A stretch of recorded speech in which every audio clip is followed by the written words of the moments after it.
June 12, 2026. Nasa loob ako ng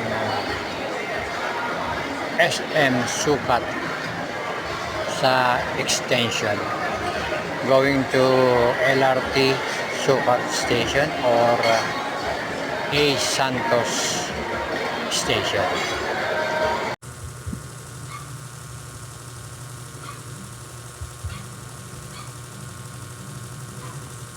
Pagdating ng botohan, doon na lang sila i-request na makapunta.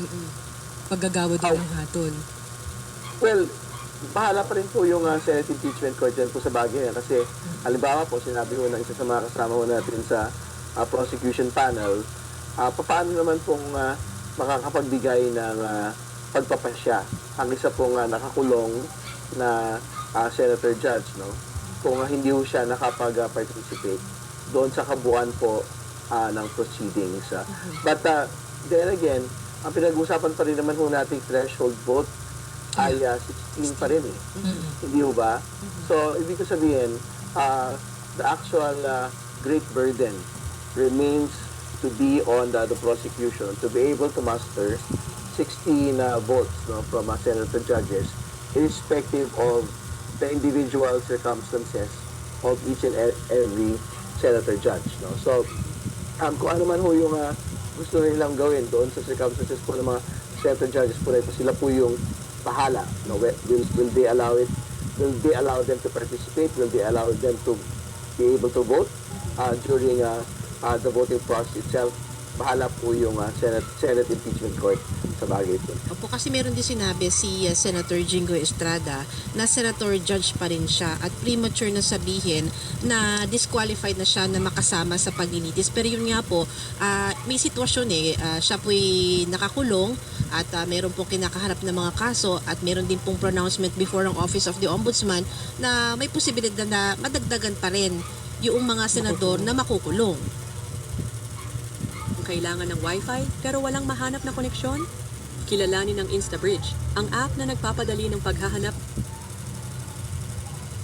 Well, kahit itabi mo muna natin yung pagkakaroon po ng dagdag, no, ng mga senator judges na makukulong. Pero balikan lang po natin, hindi naman po unang beses na nagkaroon po ng mga napiit na mga senador, ano? So ano po, kailangan natin balikan, ano ba estado ng kanila pong partisipasyon sa Senado nung pong nakapiit ang ilan pong mga particular na senador. Nakapag-participate ba sila? Saan ba kukuha ng 2/3? Sa 24 ba? Nakakulong o nagtatago? Kagaya di ba to? Ano ba ang base sa pagkuha ng 2/3 para magkaroon ng conviction? Just because you have a Senate impeachment court today, no? So, kasi para ma-convict si Sara, kailangan daw ang 16. Ng atin pong Senate impeachment court. Sa 24 yun eh. Paano kung yung 24 hindi ng buo? Senator judges who are in fact in prison at the moment. Pero kayo po, Congressman Terry Ridon, kayo po sa House Prosecution, hanggat maaari dapat matuloy sa July 6 yung impeachment trial, magtuloy-tuloy po ito. Wala ko kaming pakialam. Parang si Lovely Granada itong nagtatanong.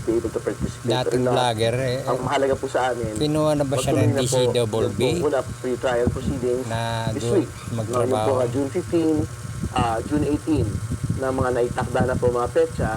At ang pangalawa, ang tinatanong ay si Representative Terry Ridon. Pagsimula po ng ating pong paglilitis. Kasama siya sa prosecution panel sa impeachment kung payagan trial. wala ko kaming pagtutol. Kung hindi payagan, wala rin po kaming pagtutol. Pero kailangan na po magsimula yung pong paglilitis. July 6. Doon po sa issue ng presiding officer, kasi sa social media po may mga information, may mga balita po na si Senator Francis Escudero yung maaring magsilbi na presiding judge. Pero alam naman po natin, di ba, mayroon din pong mga, kumbaga isa rin siya sa mga tinitingnan na baka masampahan na rin po ng kaso regarding po sa flood control scandal. Magiging issue rin po ba ito, sir? So doon naman ho, yung pong presiding officer, gagalangin po namin sino man po ito. Kung si Senate President Pro Tempore Sherwin Gatchalian po ito, kung magtatakda po ng ibang presiding officer, ang Senate Impeachment Court po mismo. Sila rin Hindi, po yung si Pangilinan na lang, bakit haharapin pa din si po Escudero? namin kung sino May man kaso po. yun. Ito kung si Senator Escudero man po ito. Kasi gagalangin po namin immoral eh. yung pong pagpapasya Ang naging ng Senate presiding eh, may kaso. And then, nabanggit po ninyo kanina no, na Unethical. 16 kasi yung Hindi katanggap-tanggap, may kaso, presiding.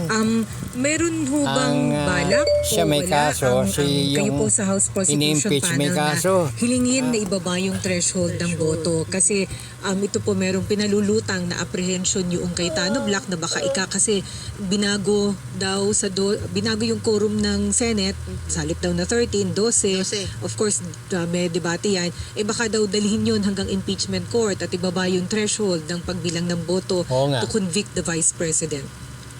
Alam po ninyo mula umpisa hanggang dulo, talagang pinaghahandaan po namin bilang to convict the Vice President ay 16. So up until today, yan pa rin po yung pinaghahandaan po namin na bilang. No, para Wala, pagsisin po, absuelto na si batay sa lakas ng ebidensya kung 16, na meron po ang naniniwala ako makakatakbong presidente si Sara. Ma-absuelto po Ma-absuelto. ng bagong ebidensya na Hindi kayo napag-usapan makakakuha ng sa 16. House Committee Hindi proceedings. makakakuha So, ng 16 within sila this week, Soto. pagka ako nagsubmit Sila po ng Gatchalian. Malabo free trial, makakuha makikita ng po natin 16. ano po yung dagdag na ebidensya na mga pag-aari na wala po. Matulog na lang kayo, huwag niyo na isipin, malabo Ayun, na so talaga basta magiging klaro tayo presidente doon na ni 16 Sara. talaga yung kailangang boto to convict. So ibig sabihin 9 to acquit. Yan, So tanda mo yung doon naman po sa binanggit sagot ninyong mo, ebidensya. Representative Terry Ano Ridon. ba yun? Hindi ho kaya kayo 16 na sinabi questionin mo, o mateknikal na sabihin na Tanda mo hindi yun. naman ito kasama doon sa original complaint. Actually, pupunta na At nga po hindi kayo rin sa natakel pre-trial. sa House Committee Yun, on hindi Justice. natakel. Tapos biglang susulpot yung sinasabi po ninyong bagong evidence na hindi nakadeclare sa SALN po ng Vice President. Alam po niyo, wala akong nagpipigil sa kahit sino mang partido, whether sa defense at sa prosecution, na maglatag po ng bagong ebidensya at the level of the pre-trial. In fact, kahit Ayan po, si Representative Ridon, doon sa katanungan ilan ang kailangang bumotor po conviction. Ang sagot niya, 16. Tandaan niyo po yan, 16. Wala nang bawian yan. So, ang sa akin, hindi sila makakakuha ng 16 sa totoo lang.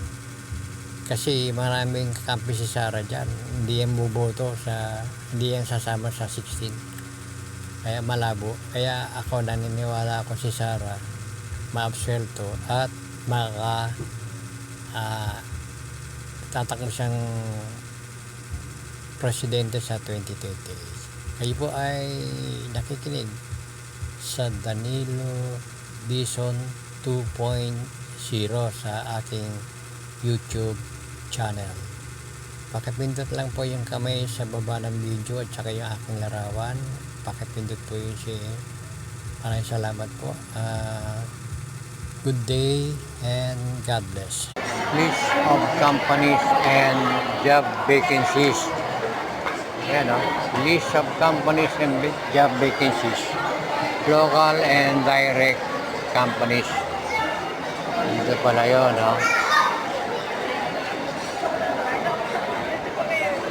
Dito yung mga company, list of companies.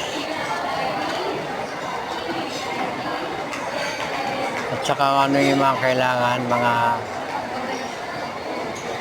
kagaya nyo, accounting staff, merchandiser, company nurse, nakalagay dito, customs processor,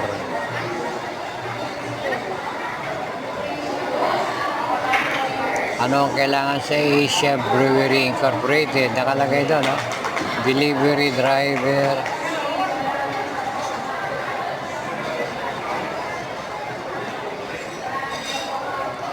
dito pala yun kung saan ka mag-a-apply kasi nakalagay dyan yung kailangan nila. Kagaya niyan, audit staff, branch area, ang tawag yan, head, marketing staff,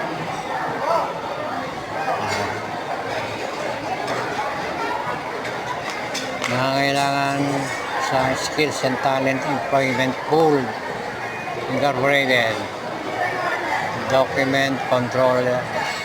O yun, meron doon accounting staff, merchandiser, company nurse, brand ambassador.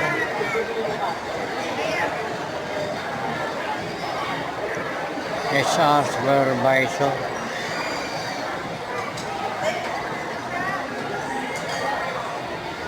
Load planner, picker, procurement, warehousing, o warehouseman, driver, admin assistant, hotel driver, kitchen steward.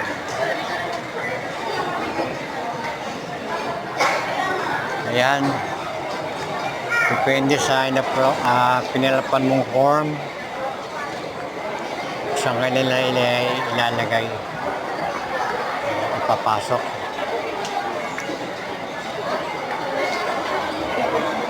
Ayan, bibigay ng form.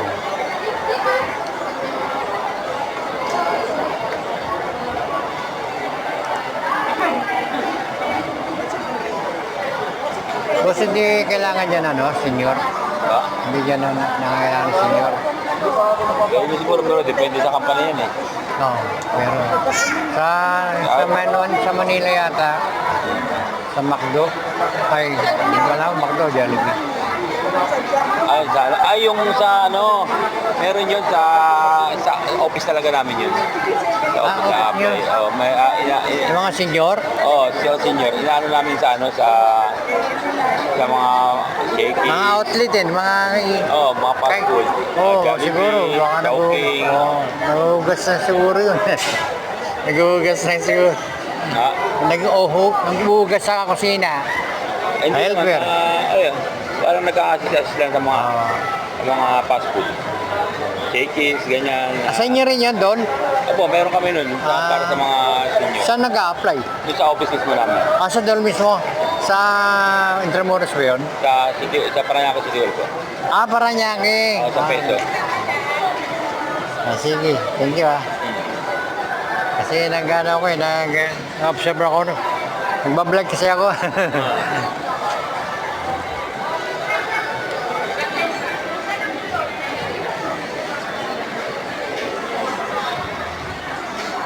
Ito, nakapila.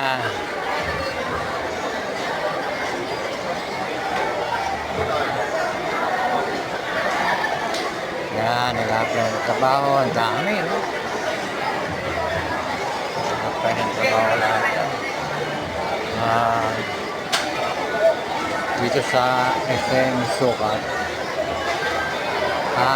Yung Palandol,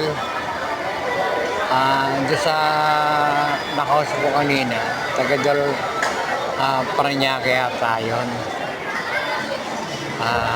Pwede rin pala mag-apply ng yung mga senior citizen. Diretso ka na sa Dol office ng Paranaque. Siguro nun, kasi wala ako nakikita dito mga senior.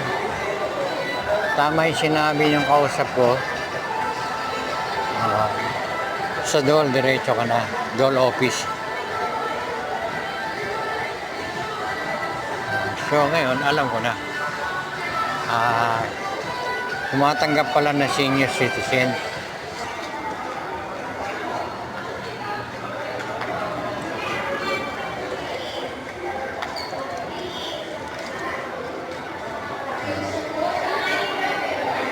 Isipin, itong administration, Marcos administration,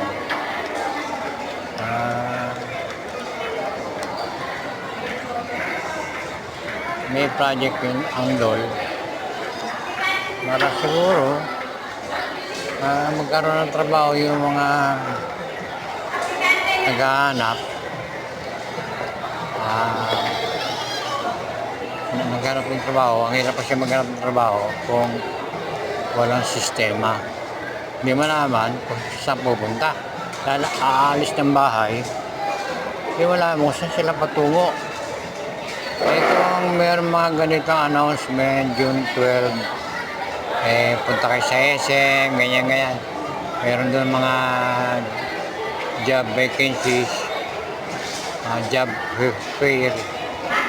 Kaya nga, ang daming tao, ang daming pumila. ilan yung SM sa buong Metro Manila. Malamang, yun ang sistema na isip nila yearly. Para hindi nahihirapan yung mga naghahanap ng trabaho.